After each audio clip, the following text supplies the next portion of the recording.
Yeah. Hi, everybody. Hey.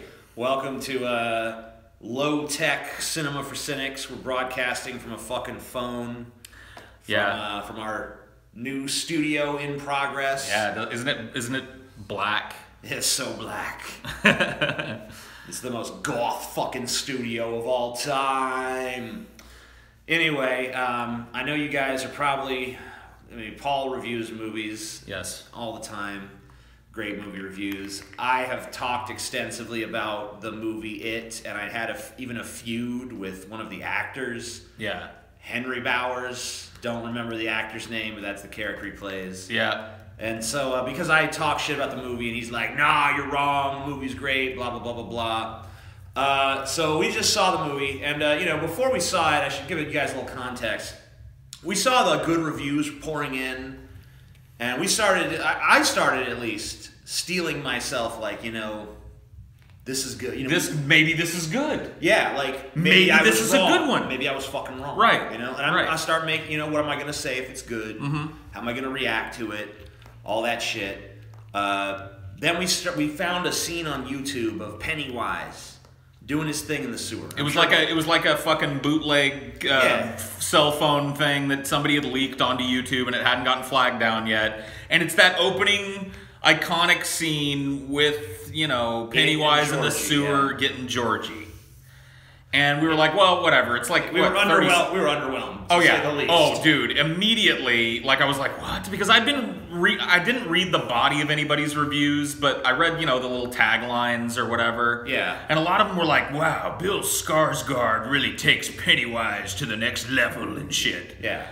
And just watching that 30-second clip the night before we saw the film was enough for me to go, what the fuck are they smoking? Because if that's consistent across the film, you know what? Before we get negative, TJ, yeah, let's get positive. Positive. What were the positives? So you want to open with the good shit? Make them wait for our yeah. Okay. Because if we start this, it's just going to be an unstoppable torrent. So let's get the positive stuff. Okay, so stuff we liked. Yes. I thought that the actress that portrayed Beverly was really good. I thought that the actors who portrayed Bill and Richie were really good. I know you had some criticisms of Ben in the movie, but I thought he worked okay.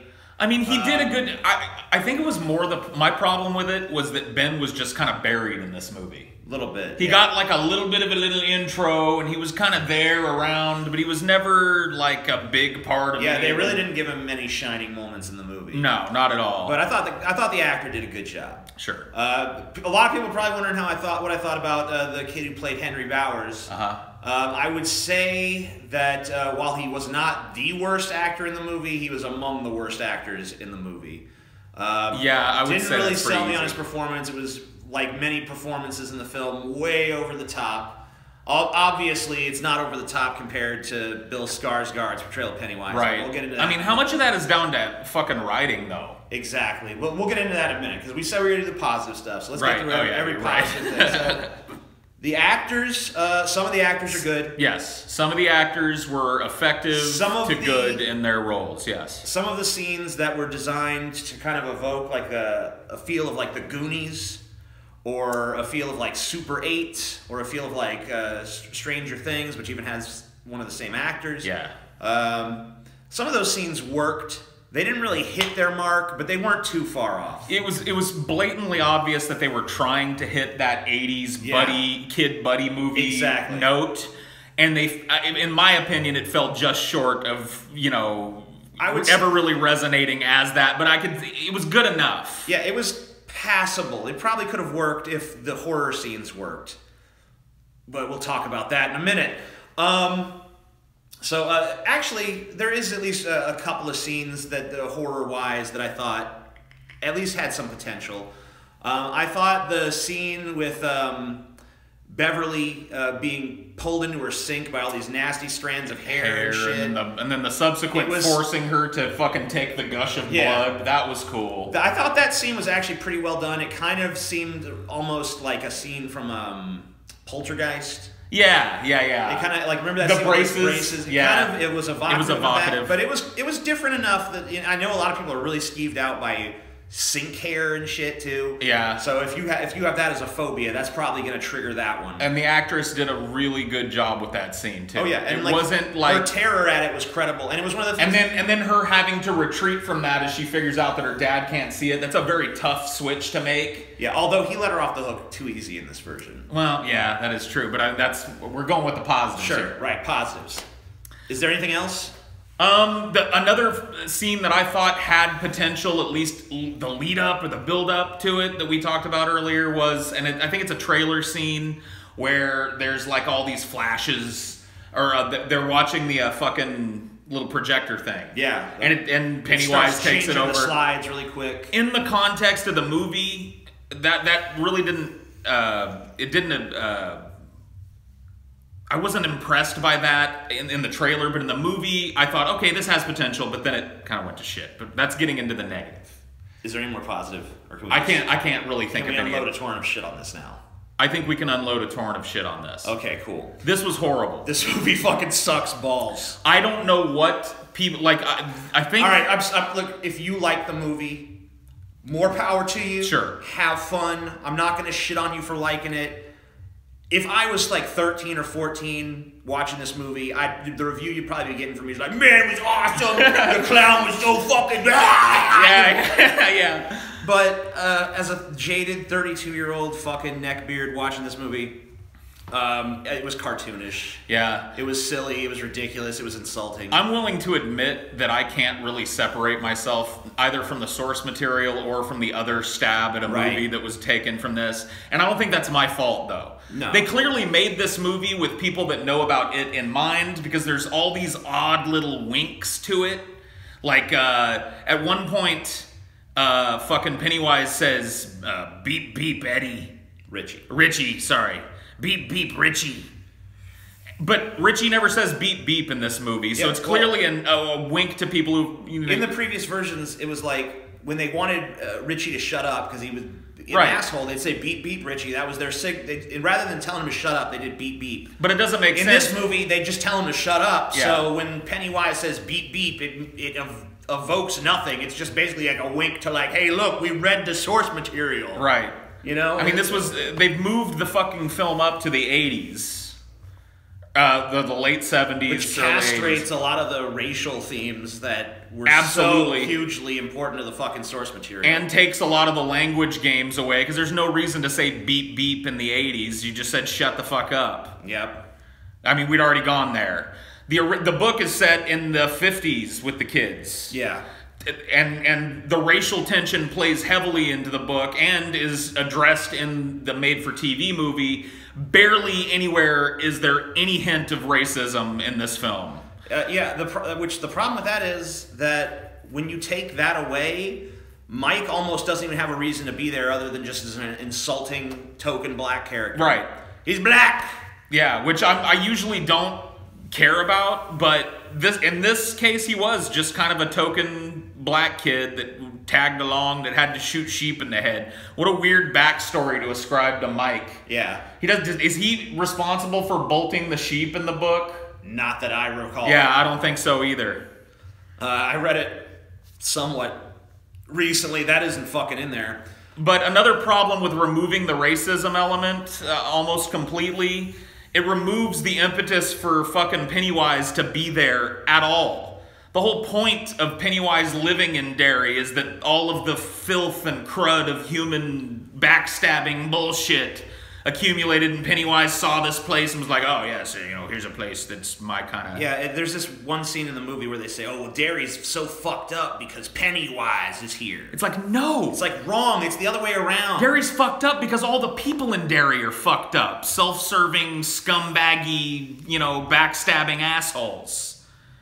Racists and bigots and all kinds of every shade of bad that you can think in humans is concentrated a lot in Derry.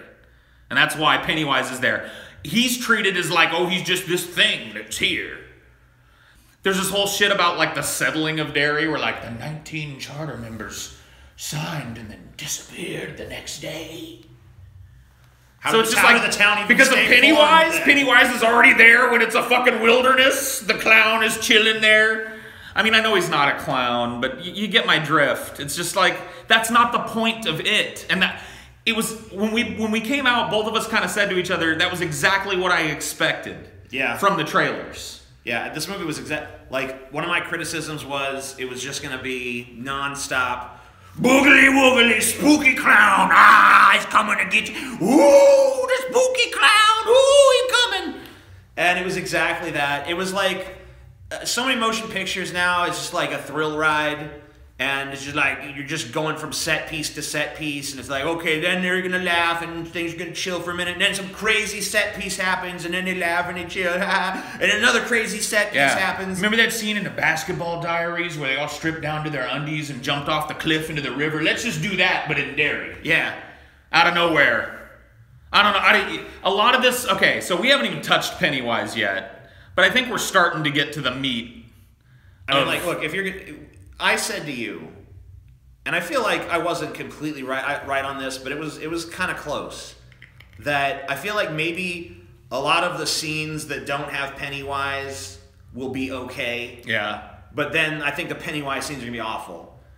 And I think that's pretty much what happened. Yeah. And then you said to me, the whole reason for the good shit to exist, it relies on Pennywise. So if Pennywise is the rotten apple in the basket, then you're fucked. Yeah, because what is the movie about? What are they scared of? Why am I supposed to be scared of this? You know, it's just rote boogie monster.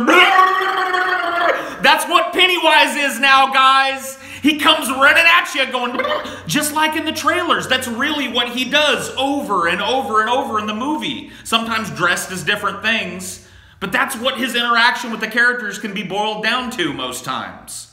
A little bit of dialogue hampered by fucking Bill Skarsgård's horrible fucking prosthetic Mojambo lip makeup. Oh, what? Cotton candy? He can't talk! Take the Nosferatu fangs out of his mouth and the Bubba lip off of him, and maybe he'll be able to deliver a performance. But he comes in, he'll go like, Eddie, and Eddie will turn around, and then something will run out at him and go, and he goes, oh, it's a clown. That's what, over and over and over and over. There's like, the popcorn thing, like, the second you see him, like, I fucking laughed so many fucking times at Pennywise. Dude. Like, I understand, like, some of it was kind of meant to kind of be on the edge of comedy. I mean, he's a clown and shit. Yeah. But I swear he's the funniest fucking clown, you've ever seen. And he's supposed to be scary. Yeah. Like, there was a scene where he fucking slinks back into the water and he rolls his eyes back in his head and just kind of like, you know? He's goofy. And it's just, he comes across as just a goofy fucking cartoon character. And they're really, really and it doesn't match the tone they're trying to set at they're all. trying to sell him as menacing, but every scene he's in, you can't get over the fact that he looks like a slope-headed mongoloid retard. He talks like a caveman at certain points. Yeah. He's like, Georgie, meet Pennywise. Pennywise, meet Georgie. Now we know each other. Yeah, he's got like a Neanderthal and stupid thing. cock eyes, which I guess God. the actor actually has, so whatever, God bless him, but his eyes are going off in two different directions. Me and TJ, a night or two doesn't make him before look we saw imposing. It makes him look like he's fucking retarded. It makes him look like some slack-jawed hick in clown makeup. It just doesn't make sense. I mean, and like we watched, you know, the sewer scenes side by side, just for context.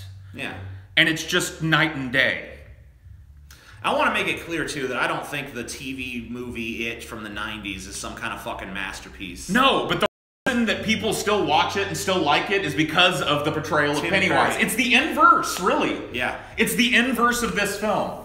All the scenes with Pennywise are pretty fucking cool, and everything else is kind of like, all right, this is lame, but there's going to be a Pennywise soon. So. And this one is just more like, okay, this is all right. The movie's starting to... Maybe this movie's still got some potential, and then it's like, oh no, they tried to be scary again, and now it's just falling apart. Yeah, it's... Because every fucking scene of horror other than like a select few that maybe work a little or kind of work or had the potential to work, but most of them are just dog shit awful. For most of them, what ruined them for me was the shitty fucking CGI jump scare shit that just, it's like, as soon as I saw it happen once, I was like, man, I hope they do something. No, the next one was the same shit. It just like, that scene I talked about earlier with the projector and it's going brrr, I was like, okay, all right, this is kind of moody and cool and spooky. I get it. Okay, this is kind of cool. And then, like, I guess spoiler alert, but who cares? He just fucking, a giant fucking CGI monster crawls out of the screen. Yeah, a giant Pennywise, in fact. Just fucking crawls out of the screen. And I mean, like, honestly, I feel like even that could have maybe worked if it was shot just perfectly right, but it's not. It's just like the room goes dark and then there's light flashes on and Pennywise is giant and then the light goes down again and then you kind of see like a few glimpses of it. I mean, like, it just doesn't fucking... If you just seen it implied, maybe... through like shadows and shit. I mean, it's not long before it turns into just another fucking boogly jump scare anyway. Like, you get those few little glimpses of him and then he rushes at one of them and you know, and somebody opens the garage door and vanishes him. And it's like, okay, fuck. I don't understand what the fucking decision making was with this.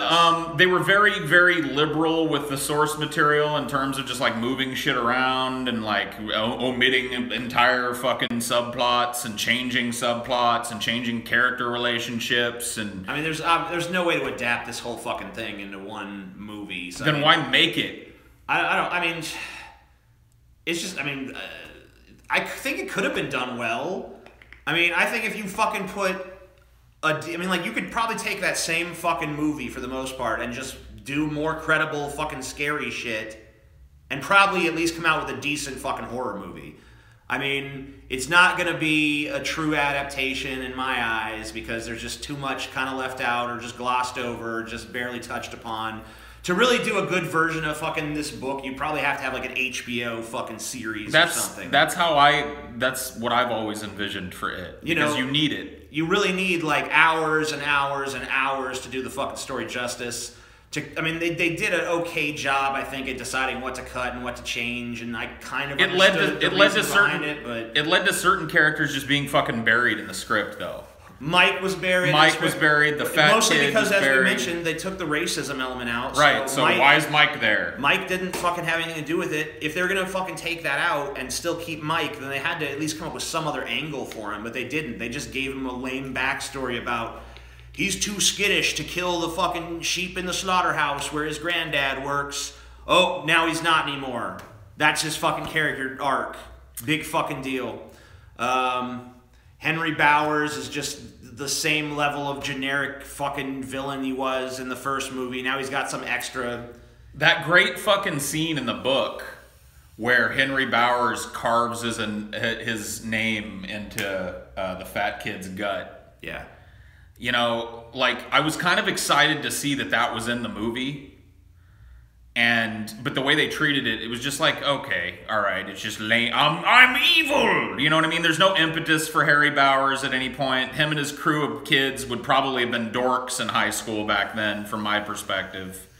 Like, he's got a giant mullet, and he walks around with a couple of goons, and I don't know, it's like very rudimentary kindergarten shit. I mean, he does kind of come across like the typical Stephen King movie villain, honestly. I mean, yeah, I guess so. He's really just as two-dimensional as he was in the TV movie. It seems like the movie really just, I would honestly say it kind of focused on Bill and Bev kind of like really tightly, and then just Richie is like, and then Richie says the funny shit every now and then. And then everyone else is just kind of like, they were there too. Richie and Eddie were kind of like the comic relief. Eddie was a germaphobe, and Richie and Stan might as well not even have been there. Yeah, Stan. I feel like you know Stan's the one who kills himself at the beginning of the, so probably in the next movie he's going to kill himself. So I'm thinking maybe they just didn't bother developing him because we all know he's which is a shame. Cut his wrist anyway. I mean, but setting that up, like you'd think you'd want a fucking rich character, but no. Eddie, he's just a Jew. That's all I know about him. He's a Jew, and he didn't study the Torah properly, so his dad's upset. And he's scared of a painting. Yeah, he's scared of a painting. Office.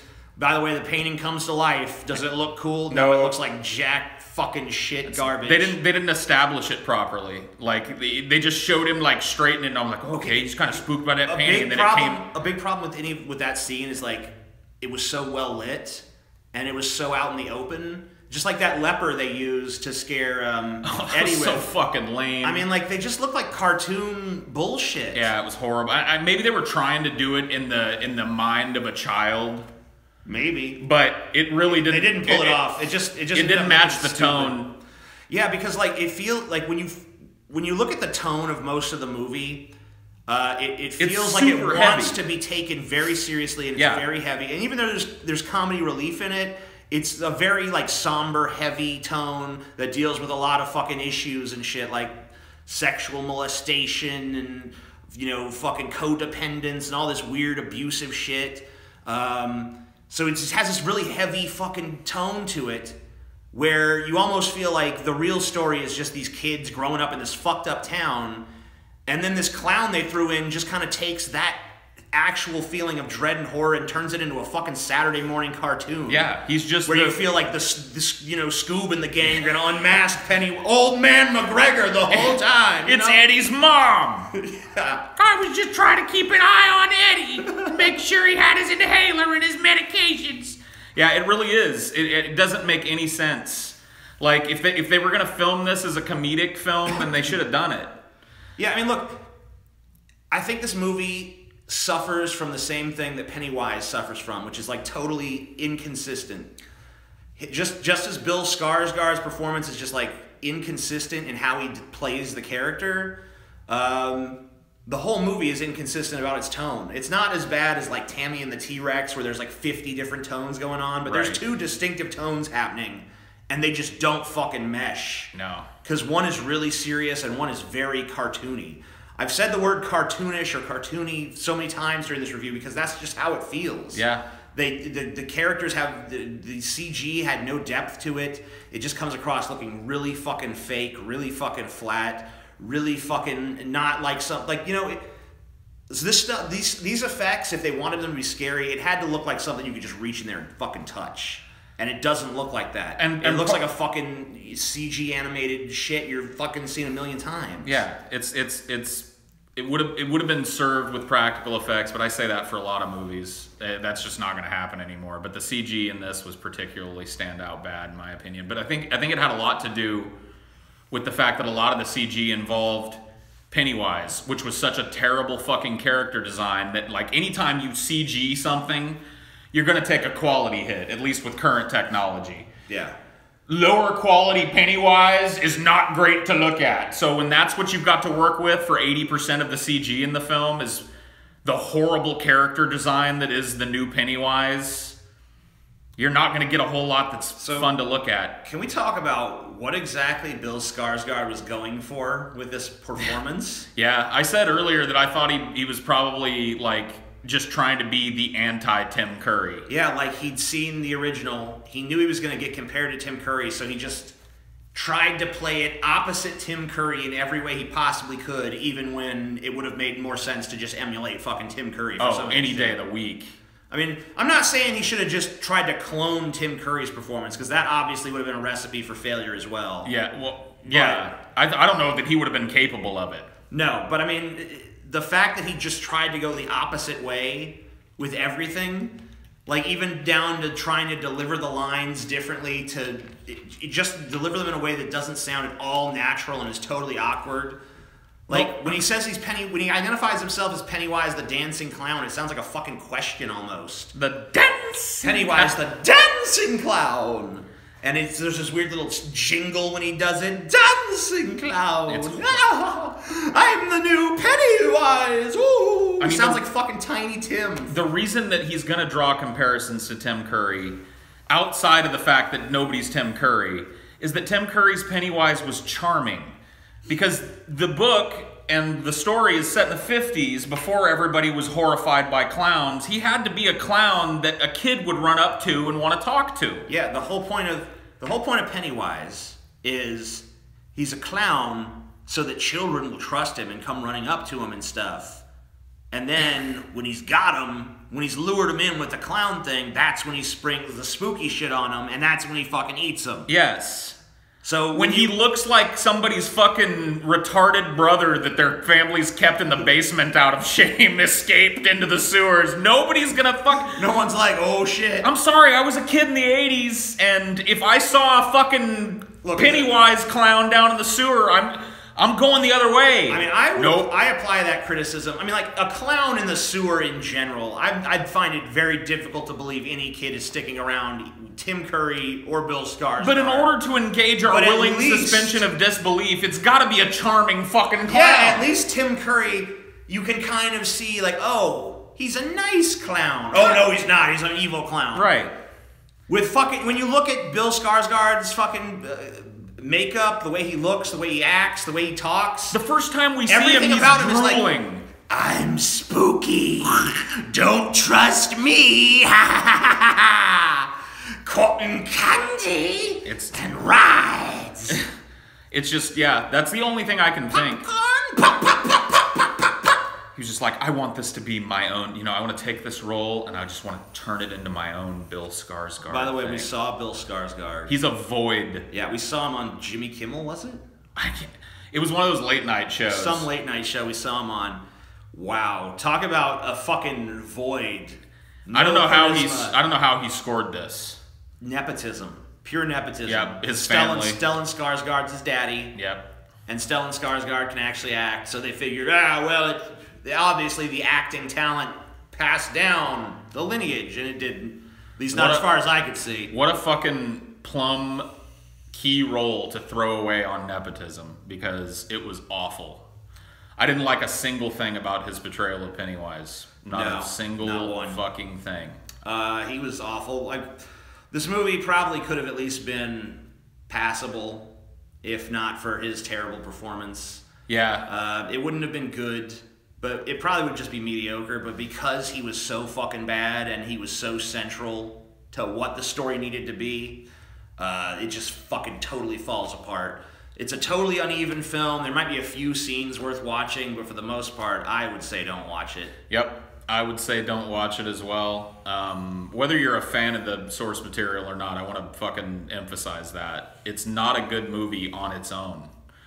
If I'm able to a little bit step away from my knowledge of it as a novel and the previous attempt at a movie, this is still not a good movie. It's still just without all that, it's a standard fucking, you know, oogie boogie scary film with a lot of jump scares and a scary clown in it. That sneeze I just let out was scarier. You know, if that's your thing, I guess, then you'll like it. But if, you know, you've seen enough... like I said before, if you're like a young fucking teenager or something, probably this movie would be okay. Because, you know, you're probably less fucking jaded and cynical, and you haven't maybe seen this fucking shit done a million times before. But, I mean, even then, there's just better shit you could be watching. Yeah, outside of the cursing and the gore and shit, it almost does feel like It, the Kids movie. That's how it's presented. I mean, if you sliced out all the gore and the few F-bombs that the kids drop, it really kind of feels like It Nickelodeon. It-a-lodeon. You know, take out the molestation, take out a few things like that. You know, just leave the shit where they're jumping into the rocks and stuff, and they're like, ooh, a girl. You know, all that stuff. Ooh, she's pretty. Yeah. Your hair is like winter fire. You know, whatever. So, it sucks. Don't watch it. Yep, don't watch it. And thank you guys for hanging out. We're getting the studio set up, so stay tuned for more in the near future. We're going to have some new shit coming at you real soon. Thanks, guys. Bye.